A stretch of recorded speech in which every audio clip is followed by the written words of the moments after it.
top 5 Nolan films. Now, I don't think that it makes my top 5. Oppenheimer. Right, number 1 is, I think for both of us, is The Dark Knight. Correct. Not only a comic book masterpiece, I think it's just a film masterpiece. The best iteration of a villain put on screen, I would say. I think, yeah, it's such a... And they actually, I'm pretty sure I'm right with this, after The Dark Knight didn't get nominated for Best Picture, the following year they increased the Best Picture nominations to 10 films. Because there was an uproar, the fact that The Dark Knight didn't get nominated. But I don't think it was about... But I disagree with that, like, idea in the first place, that it wasn't in the top whatever films it was in anyway. No, because it was the best film of that year. It was the best film. So number one, The Dark Knight. Dark Knight, because it is my favourite film of all time. I would probably say Batman Begins is my second. Number 2 is Batman Begins. Is that yours? No. Oh, mine. Oh, so Dark Knight, Batman Begins. Nolan just reinvented the comic book movie with Batman Begins. I think he did such a good job of reigniting Batman, the interest in Batman.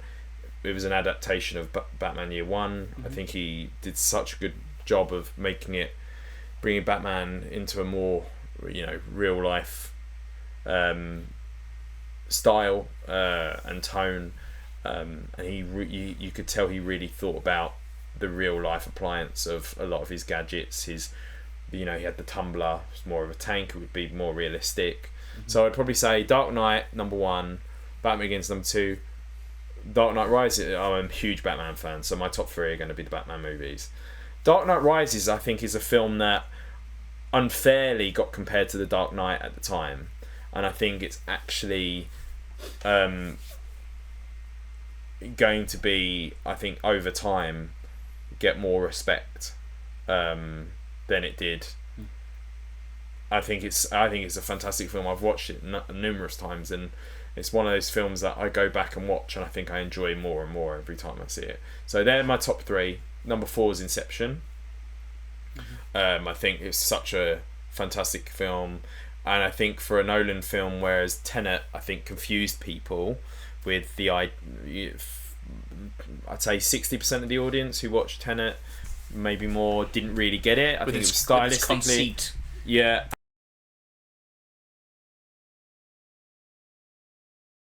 And had really good concepts, but I think at the same time it wasn't too out there that people didn't grasp it. So I enjoy Inception from a intellectual point of thinking about the dream within a dream and all of the concepts, but also from stylistically some of the choices with the rotating lobby, the people had problems with that understanding Inception when it came out. I do wonder if Tenet came out before Inception, would Tenet be the one that's so interesting to people because it was so hard to understand? I don't know. Possibly. I'm just thinking out loud. So anyway, that's my top 4, and I would probably say for number 5, I would have to say either really difficult, Dunkirk or The Prestige. I think The Prestige is probably The Prestige. I think I probably would say The Prestige. I'd probably have to rewatch both of them, but I think The Prestige is a really underrated film. Fantastic cast. David Bowie's in it randomly as Tesla, but Christian Bale is fantastic in it. I think it's got a great bait and switch reveal at the end. Hugh Jackman's fantastic in it. Dunkirk is great on a large scale movie, and I think it's the first time Nolan started to move away from the blockbuster in terms of the science fiction or comic booky sort of style and then stuff, and moving towards more historical pieces like Dunkirk and now Oppenheimer. But I'd probably say I'm going to go for The Prestige. So triple bill of Batman. I mean, I've seen all the Dark Knight trilogy in IMAX several times. That's how much I love them. Then Inception, and I'm probably gonna have to go for The Prestige. Your top 5? Right, very good. I'm very well was quite, packed up in a little box. Well described. Yeah. Yeah. It wasn't waffly.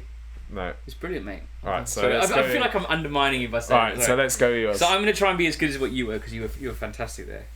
I'm going to go 5 down. Okay. So number 5. No, I have to go 1 up, because I'm going. This is just straight from off the cuff, isn't it? Yeah. Well, your number 1's The Dark Knight. So my number 1's Dark Knight, as I've mentioned. My number 2 is Dunkirk. I think the way in which it deals with chronology is far superior to how it deals with it in Oppenheimer. I think how it deals with time, the week, day, hour. Yeah. It's just amazing. I think the performances are great. I think it gets the best performances out of actors who you wouldn't expect from. I think it's exciting. I think there's tension. I think it has one of the best opening scenes ever. It's just an absolute superb 5 out of 5 for me. Probably my favourite war film of all time. Okay. Number 3 is The Dark Knight Rises. I agree with you completely. I watched The Dark Knight Rises opening night in a packed theatre. In England, if you're watching from America, in England it's a bit different. You're not going to get people whooping and going and clapping and standing. But there was a real atmosphere. And you go for...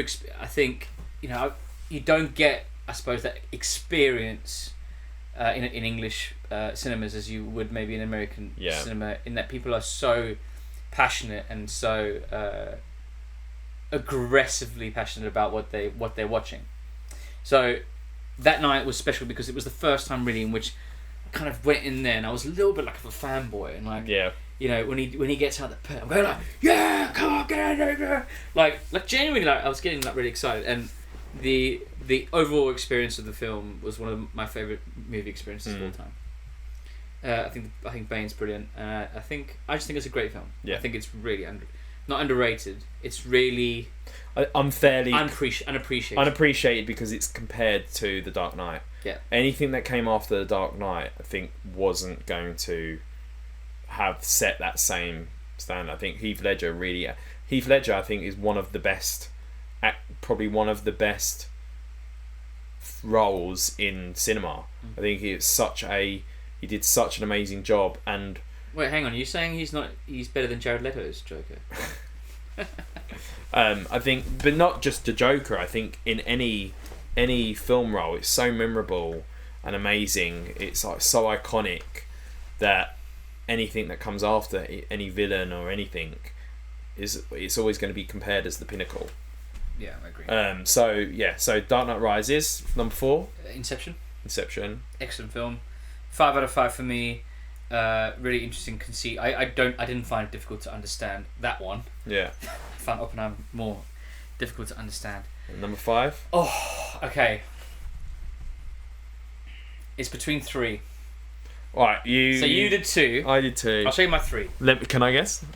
Sure. Interstellar, I don't think you'll get them. Interstellar, Batman Begins, and Memento.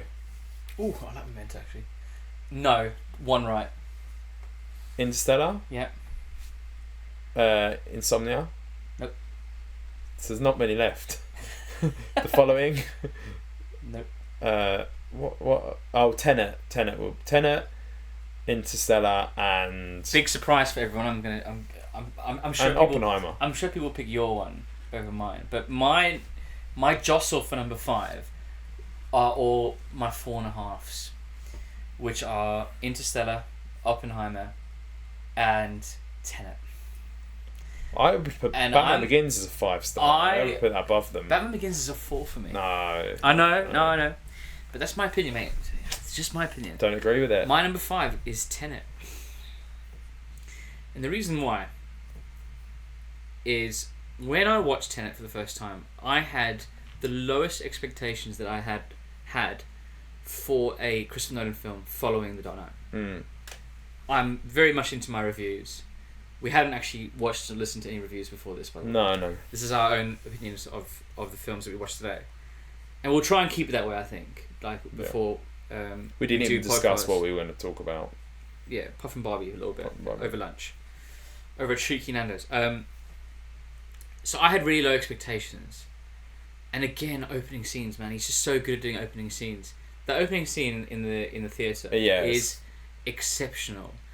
I remember just one thing, like them running and the music in the background and the intensity and like how much I just wanted to jump. I was just so in from the moment. I think also he cast the great John David Washington. Yeah. He was absolutely brilliant as the protagonist, which I think is a fantastic name. It just it was like your typical. I think it was such an underrated action film, and I think it deserves to be in my top 5 because there's so many good. Again, there's 2 brilliant central performances there, by John David Washington and Rob Pattinson, and I think Rob Pattinson's brilliant in it. I didn't find the playing with time off-putting or in terms of understanding. I don't really understand the mechanics behind it. I just thought it was interesting. I do think that the villain, who's played by Kenneth Branagh, is a bit stocky, kind of by-the-mill villain for a Nolan film. He's used him quite a lot recently. Yeah. He was in Dunkirk. He's in this. But again, you're comparing him. But you forget about him. Do you know what? But the thing is, the reason why people are criticising him is because they're going, oh, he's a Nolan villain. He has to be something special. No, he's not. Yeah, but he wasn't the villain in any of the others. I'm just saying. No. But I'm talking about the comparison.